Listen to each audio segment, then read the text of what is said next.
बिना भगवान के दर्शन के ये आंखें फाड़ते फाड़ते चाहे आदमी पूरी जिंदगी बिता दे, लेकिन आंखों का पाना बेकार है। जिन हरि कथा सुनी नहीं काना, श्रवण रंध्र अहि भवन समाना। जिस आदमी ने कान पाकर के भी और भगवान की कथा नहीं सुनी, उस आदमी का कान सर्प के बिल जैसा है, कीड़ी नगरे जैसा है। जिस आदमी ने हाथ पाकर के और कभी सेवा में नहीं उठाए, इन हाथों से कभी किसी को पानी नहीं पिलाया, कभी किसी को रोटी बना करके नहीं खिलाई, तो ये सुंदर सुंदर हाथ भी कोई काम नहीं आते। हाथों को सेवा से सजाया जाता है, सोने से नहीं सजाया जाता है। एक चीज बताऊं आपको, आधुनिकता में लोग इतने फंस गए हैं, घरे ब्याह होवे, घरे जागरण होवे, घरे हगाई होवे, अब पता नहीं वो आर्टिफिशियल है या रियल में सोना है, मुझे नहीं पता।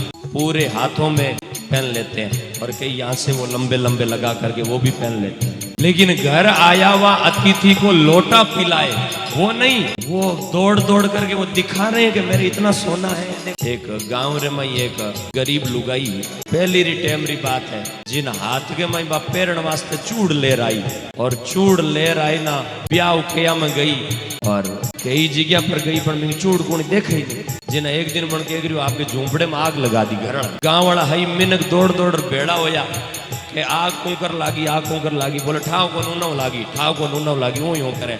उनकी रोक के है, बोला चूड़ देखो नहीं हर बाड़ियों में। मतलब आज दुनिया में इस सोने की दौड़ में आदमी इतना अंधा हो गया है, कर्जाइल हो गया है, और हमें वही दिखाना है, लेकिन सेवा का भाव खत्म हो गया। बहनों निवेदन करूं, सोना पहनने से शोभा नहीं बढ़ती है, और केवल बढ़िया अंगुलियों में, गले में, हाथ में सोने से पूरा लद करके भी अगर सासू की सेवा नहीं, ससुर को रोटी बना करके जिमाना नहीं, पति की सेवा नहीं, तो वो सब बेकार है। और किसी स्त्री ने अगर गले में एक सोने का छोटा सा तगतिया भी बांध करके, या यूं कहे कि मंगल सूत्र भी बांध करके, और दूसरा कोई सोना नहीं पहना, लेकिन हाथों से पूरे परिवार की सेवा करी, तो वो स्त्री जग में वंदन करने के योग्य होती है।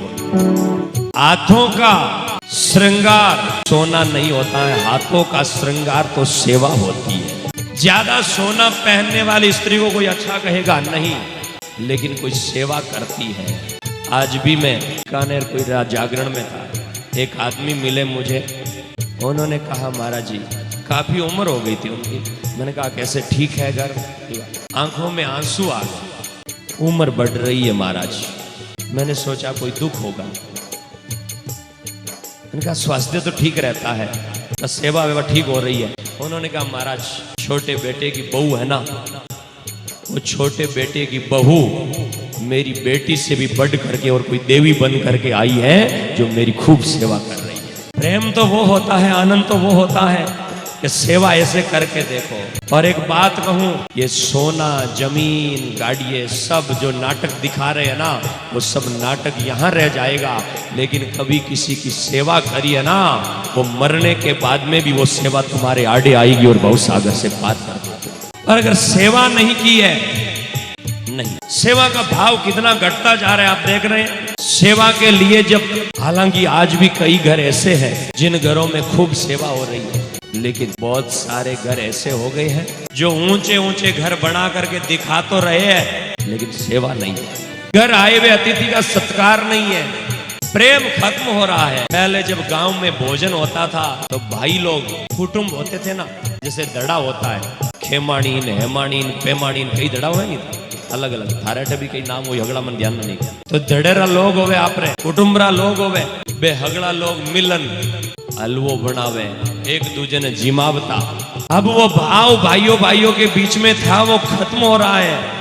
और पता नहीं जिमाने वाले जो आ रहे हैं वो कितने दिनों के स्नान किए हुए, बीड़ी उनके मुंह में। और ऐसे लोग जब भोजन परोसेंगे, हम लोग बैठ करके, और सेवा का भाव जब खत्म हो जाएगा, सेवा का भाव ही हमारा खत्म हो गया, तो हमारे जीवन में कुछ नहीं बचेगा। इसलिए हाथों की अगर हम सेवा करना चाहते हैं, हाथों की शोभा तो सेवा के द्वारा बढ़ेगी।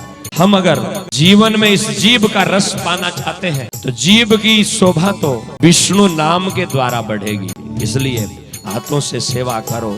जाम्बो जी ने कहा हृदय नाम विष्णु को जपो, आते करो दवाई।